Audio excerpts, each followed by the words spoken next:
Hello friends, welcome to Radhakrishna রন্ধনশালা। আজকে নিয়ে চলে এসেছি একটা নতুন রেসিপি। এটা হচ্ছে গিয়ে রোল, হোমমেড রোল। আর খুবই সামান্য কিছু উপকরণ দিয়ে বানানো হয়েছে আর খুবই সহজ পদ্ধতিতে এটা বানানো হয়েছে। সো ফ্রেন্ডস, চলুন রেসিপিটা স্টার্ট। ময়দা মেখে রেখে দিয়েছিল, সেটা আধ ঘন্টা মতন রাখা হয়েছিল ময়দাটা মেখে।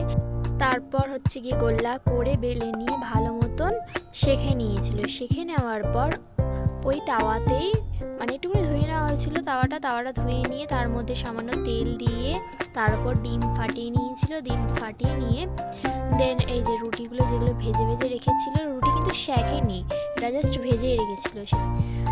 একদম পুরো দোকানের মতন হয়নি, দোকানে যেরকম সুন্দর দেখতে হয় পুরো ছড়ানো হয় সেরকমটা হয়নি, নর্মাল সিম্পল হয়েছে যেরকম ঘরোয়া বানানো যায় আর কি। সো এটা চেষ্টা করা হয়েছিল, মোটামুটি ভালোই হয়েছে। আর রুটিগুলো খুবই সফট ছিল যখন খেলাম তখন, এটা হয়তো আধ ঘন্টা মতন মেখে রাখার জন্য আর সাথে সাথে বানিয়ে নেওয়ার কারণে হয়েছে সফট। সো আপনারাও কিন্তু একবার এই রেসিপিটা ট্রাই করে দেখতে পারেন বাড়িতে। আশা করছি আপনাদের সবাইকার জন্য এটা খুব হেল্পফুল হবে। অ্যান্ড নর্মালি রোল সবাই বানাতে পারে, সিম্পল এটা বানানো কোনো প্রবলেম হয় না।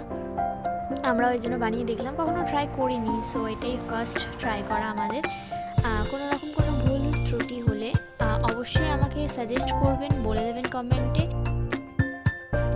ফাইনালি রোলগুলো এখন আমরা ডেকোরেশন করে নেবো। তার জন্য পেঁয়াজ আর হচ্ছে গিয়ে শসা কেটে রেখেছিলাম আর কাঁচা লঙ্কা দিয়েছিলাম, বেশি কিছু ছিল না ঘরে, সো এইটুকুই ঘরোয়াভাবে করে নিয়েছিলাম।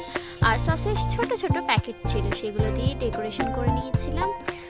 অ্যান্ড আমাদের পড়ারই খাতার যে পেপার থাকে সেই পেপার দিয়েই রোল করে নিয়েছিলাম।